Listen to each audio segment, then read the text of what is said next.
जो बात आपसे न पूछी हो, पूछने में हो वह भी आप मुझसे छुपाना नहीं, मुझसे कह देना, क्योंकि आप तीनों लोगों के गुरु हैं, इसलिए आपसे अच्छी तरह से यह बात कोई बता नहीं सकता है। और जैसे ही उन्होंने श्री राम की बात कहने के लिए कहा तो शंकर जी के हृदय में राम का स्वरूप आ गया और वे परमानंद में डूब गए। तो मगन ध्यान रस दंड जुगु पुनि मन बाहिर कीन, रघुपत चरित महेश तब हर्षित वर्णे हैं लीन। मगन ध्यान रस दंड जुग, 2 घड़ी के लिए शंकर जी ध्यान में डूबे रहे, फिर अपने आप को उस स्थिति से बाहर निकाला और रामचंद्र जी के चरित्र कहने के लिए तैयार हुए। रघुपत चरित महेश तब हर्षित वर्णे, प्रसन्न होकर के रामचंद्र जी का चरित्र कहने के लिए वह तैयार हो गए। अब राम कथा कहने के पहले राम कथा सुनने से फायदा क्या है वो बात बताना चाह रहे हैं वे,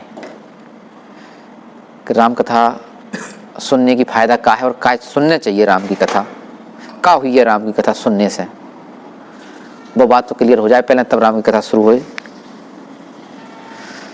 तो शंकर जी कहते हैं कि झूठे हु सत्य जाहि बिनु जाने, जिम भुजंग बिनु रजु पहचाने, जेहि जाने जग जाए हेराई, जागे जथा सपन भ्रम जाई।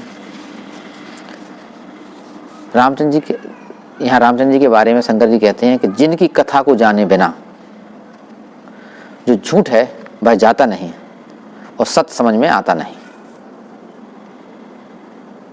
जो झूठ सत्य लगता रहता है वह जा नहीं सकता बिना राम की कथा जाने। यानी कि सीधी सी बात कहें तो कि यदि राम की कथा नहीं जानो तो झूठे सत्य से लगता रहे जीवन भर।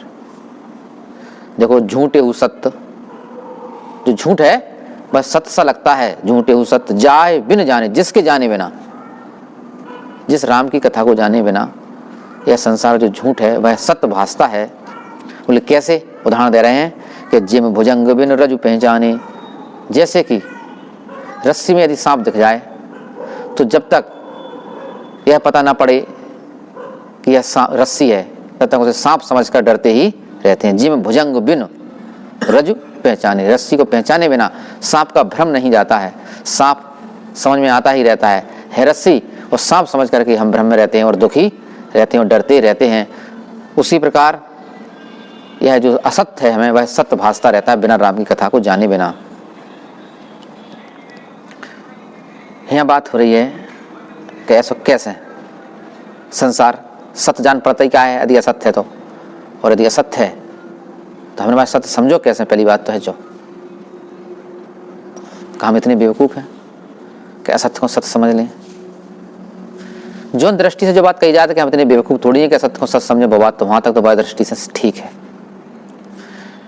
कि देखो पत्थर भी सत्य है और सिर भी सत्य है। यदि कोई पत्थर मारे तो सिर फूट है, दोनों ही सत्य है।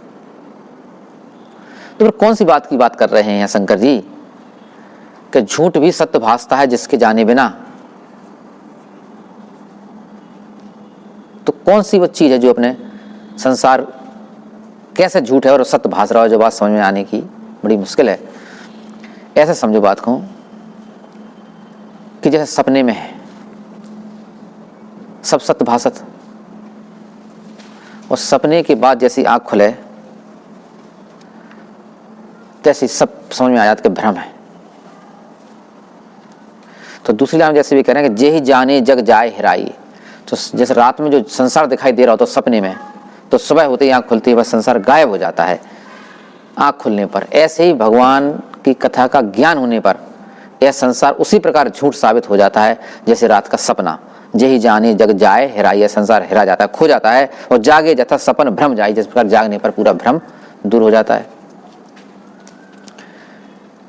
अब बात जो हो रही कि जैसे कि वहाँ तो चलो समझ में आ गई बात कि सपनों है, जगे सपनों टूटो, भ्रम खत्म, असलियत में आ गए।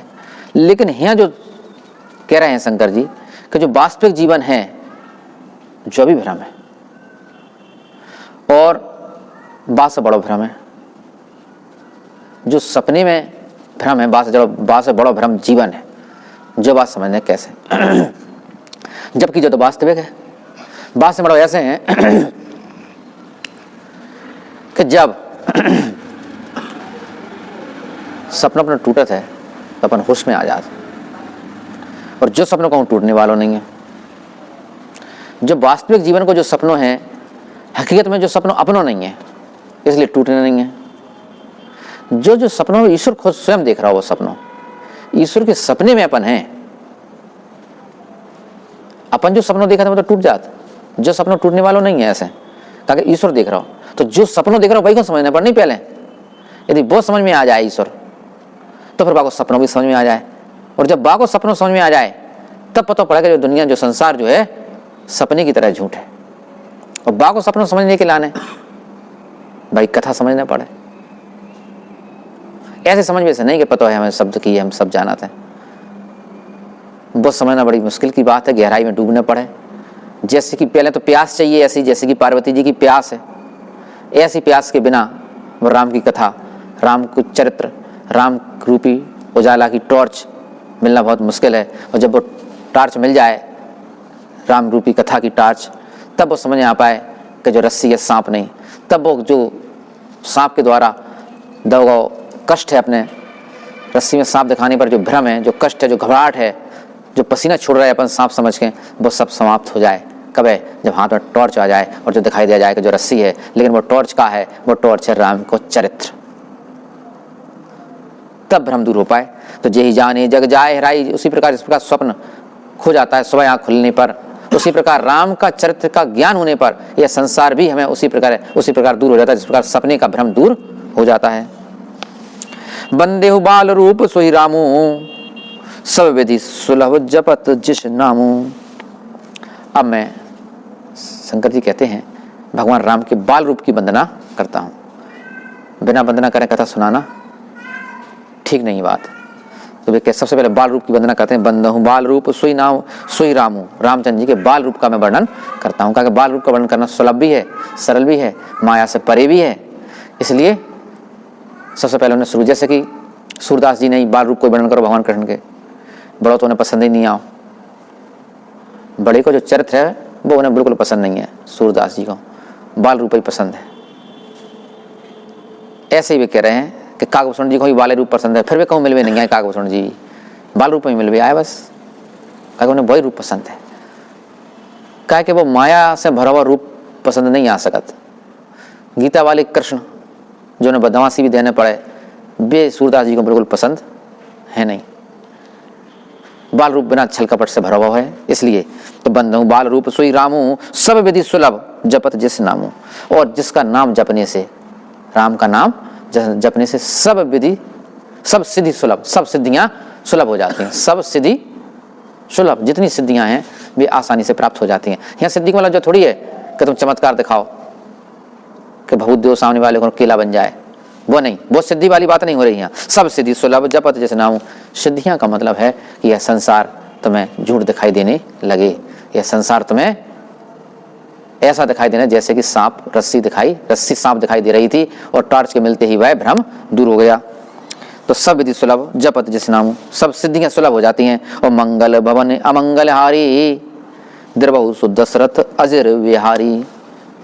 अब राम से विनती करते हुए शंकर जी कहते हैं कि आप मंगल के घर हैं, मंगल भवन, मंगल के धाम हैं, मंगल करने वाले हैं, अमंगलहारी, सभी अमंगलों को हर लेते हैं, किसी प्रकार का अमंगल नहीं होने देते अपने भक्तों का।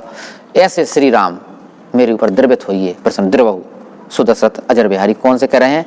द्रवित होइए। दशरथ अजर, दशरथ के अजर माने आंगन में, बिहारी माने बिहार करने वाले, दशरथ के आंगन में बिहार करने वाले ऐसे श्री रामचंद्र मेरे ऊपर द्रवित हो जाए। द्रवित को मतलब प्रसन्न, द्रवित को मतलब है पानी, द्रवित को मतलब है लिक्विड, द्रवित माने द्रव, जैसे पदार्थ की अवस्था ठोस, द्रव और गैस। यदि पानी ठोस रूप में है तो कछु काम को नहीं है, वो तुम्हें प्यास नहीं बुझा पाए जब तक वो द्रव न बन जाए। तो ऐसे भी कह रहे, द्रव को मतलब है कि अंदर प्रवेश हो जाए। पानी जब पीपे पर जब वो बर्फ से द्रव बने, लिक्विड हो जाए, तो वे कह रहे हैं द्रवहु। तो वे कहते हैं शंकर जी कि द्रवहु अर्थात मेरे लिए द्रवित हो जाइए, यानी प्रसन्न हो जाइए, मेरे अंदर प्रवेश करिए। कौन सा कह रहे हैं? कि दशरथ अजर, दशरथ जी के आंगन में बिहारी, बिहार करने वाले, घूमने वाले, मेरे हृदय में घूमिए, मेरे हृदय में बिहार करें। राम दशरथ जी के आंगन में तो आप बहुत घूमे हैं, अब मेरे हृदय रूपी आंगन में घूमिए। बिहारी माने बिहार करने वाले। बिहार जो नाम पढ़ो है राज्य को बाको, मतलब विवाह को बिहार नाम का पढ़ो, बिहार ही करने से, घूमने से, कहा कि वहाँ भगवान बुद्ध, भगवान महावीर सबसे ज़्यादा घूमे, वहीं के रहे, अधिकतर उनको समय वहीं कटो, तो उनने घूम घूम के जो प्रवचन दिए हैं, इसलिए उनको नाम, राजा को नाम बिहार पड़ गो। बिहार को मतलब है कि बिहार करने वाले, घूमने वाले। अब मेरे हृदय में बिहार कीजिए, कहा कि अब कथा सुनाने जा रहे हैं तो बिना उनकी कृपा की कथा संभव है नहीं, इसलिए वे कह रहे हैं। तो कर प्रणाम राम ही त्रिपुरारी, हरस सुधा सम गिरा उचारी। कर प्रणाम राम ही त्रिपुरारी, त्रिपुरारी यानी शंकर जी ने सबसे पहले तो राम को प्रणाम किया और हरस सुधा सम गिरा उचारी, फिर अमृत के समान वाणी में बोले, हर्ष प्रसन्न होकर के, हरस सुधा सम गिरा उचारी। अब अमृत के समान वाणी शंकर जी की देखो, धन्य धन्य गिरिराज कुमारी, तुम समान नहीं को उपकारी। शंकर जी कहते हैं पार्वती जी से कि तुम धन्य हो, धन्य हो, क्योंकि तुम्हारे समान इस संसार पर उपकार करने वाला कोई दूसरा नहीं है। तुमने संसार पर जो उपकार किया है, ऐसा उपकारी तुम्हारे समान कोई दूसरा नहीं है। तुम समान नहीं को उपकारी, का उपकार करो। शंकर जी से पूछी तो शंकर जी अब राम की कथा सुना है, जो राम की कथा सुना है तो राम की कथा उनके लाने थोड़ी है, अकेली पार्वती जी के लाने, पूरे संसार के लाने हैं। और संसार राम की कथा सुन के सारे भ्रमण से दूर हो जाए। राम की कथा का मतलब क्या बात हो रही थी कि ऐसी टार्च मिल जाए कि रस्सी समझ में आ जाए, रस्सी को सांप ना समझ के दुखी नहीं हुई है वो। तो वो टार्च, वो उजेला, वो ज्ञान पार्वती जी की वजह से मिल रहा हो पूरे संसार को। इसलिए तो पार्वती जी से धन कर रहे वे कि धन्य धन्य गिरिराज कुमारी, तुम समान नहीं को उपकारी। तुम्हारे समान इस संसार पर उपकार करने वाला कोई दूसरा नहीं है। तुमने संसार पर सबसे बड़ा उपकार किया है। उपकार का मतलब कहा जो दूसरे को भलो करे, भलो को पार्वती जी ने कहा भलो कर दो, पार्वती ने भलो करो है कि अब जो संसार भ्रम में नहीं रहे, संसार जो भ्रम में जी रहा है, संसार भ्रम ही से दुख उठा रहा, पूरे संसार दुखी है भ्रम के कारण, ताकि झूठ को सत्य मान बैठो। भाई का नाम तो माया है, अब वो माया छूट जाए, जो झूठ है वह सत्य मान बैठो, रस्सी में सांप मान बैठो, वो भ्रम छूट जाए। तो भ्रम छुटाने के लिए आने उपकार कौन ने करो? पार्वती जी ने। इसलिए उन्हें धन धन कहते हैं। पूछे रघुपति कथा प्रसंगा, और सकल लोग जग पावनी गंगा। पूछे रघुपति कथा, पर आपने जो रामचंद्र जी कथा उनका जो प्रसंग पूछा है, यह राम की जो कथा है सकल लोग, सभी लोगों के लिए, सभी व्यक्तियों के लिए, जग संसार के लिए पावनी गंगा, पवित्र गंगा के समान है। जिस प्रकार गंगा सभी को पवित्र कर देती है, सभी के पापों को हर लेती है, सभी को शुद्ध कर देती है, उसी प्रकार यह राम की कथा भी सभी के मन को पवित्र कर देगी, शुद्ध कर देगी और उनके सभी कष्टों का हरण कर लेगी, उनके सभी पापों का हरण कर लेगी। यह राम की कथा, यह राम की कथा पवित्र गंगा की तरह है। सकल लोक जग पावनी गंगा, इस लोक के सभी व्यक्तियों के लिए यह पवित्र गंगा के समान है। तुम रघुवीर चरण अनुरागी, कीन्हु प्रश्न जगत हित लागी। तुम रघुवीर चरण, तुम्हें राम के चरणों में प्रेम है, तब नहीं है तो वो बात अलग है। सती के रूप में, सती के रूप में नहीं है तो प्रेम, टाइम पे तो भी परीक्षा ले भी और गई थी, अब प्रेम है, जो तो पहचान है। गुरु हाल समझ जात के सामने वाला प्रश्न कौन हिसाब से कर रहा हो, हिसाब से उत्तर दे दो। यहाँ तो गुरु के रूप में शंकर जी समझ चुके हैं कि तुम रघुवीर चरण अनुरागी, तुम्हें तो बिल्कुल राम के चरणों से प्रेम हो चुका है। और राम के चरणों से प्रेम हो जाए, जय गिला तो राम की कथा सुनाई जाती, और तुम्हें तो प्रेम है ही, तो फिर राम की कथा की तुम्हें क्या जरूरत है? तो जाको जवाब दे रहा है कि कीन्हु प्रश्न जगत हित लागी। तुमने तो केवल संसार के हित के लिए, कि संसार का भला हो जाए, इसके लिए राम की कथा पूछी है। संसार के पास भी टार्च आ जाए, तुम्हारे पास तो आ चुकी, राम से प्रेम होना यानी टार्च का आ जाना। तुम्हें तो टार्च मिल चुकी है, लेकिन संसार को भी एक टार्च मिल जाए, ज्ञान रूपी उजाले की, बस चक्कर में तुमने हमसे प्रश्न करवाया। तो कीन्हु प्रश्न जगत हित लागी। राम कृपाते पार्वती, सपने तब मन माहि, शोक मोह संदेह भ्रम मम विचार कछु नाही। शंकर जी पार्वती से कहते हैं कि जिसको राम के चरणों से प्रेम हो जाता है, उसके मन में न किसी प्रकार का शोक रहता है, कष्ट रहता है, न मोह रहता है, न संदेह रहता है, न भ्रम रहता है। ऐसा मेरा विचार है।